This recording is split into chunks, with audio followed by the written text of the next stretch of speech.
View. All traditions of Sutra and Tantra speak about the point of view, or tower, and every school or tradition has its tower. If you are following the Shakyapa tradition, for example, then you will learn the point of view of the Shakyapas. If you are following the Kagyupa tradition, then you will learn the Kagyupa point of view. Then you will defend the Kagyupa point of view and negate others. There are many arguments between schools and scholars. If you study the Madhyamika and Prajnaparamita texts, then you must follow one of these methods.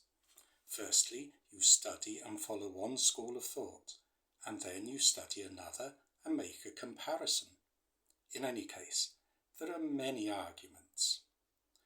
Why are there these arguments, and why has it developed this way?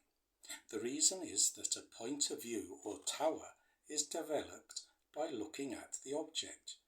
You consider that this is good, that is bad, judging as though you were looking at an object. Your senses are pointed at an object and you do an analysis and form a judgment. In that way, maybe you can develop some type of intellectual study. For example, if you want to give a university lecture, then you must be able to do some type of analysis. Otherwise, people will not consider you to be a scholar.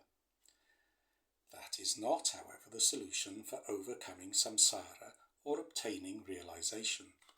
Discovering your own real nature means that you must observe yourself rather than only observing other objects.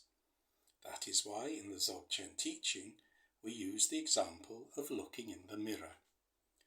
Looking in the mirror is only an example because of course you cannot discover all of your limitations and problems by looking at the mirror.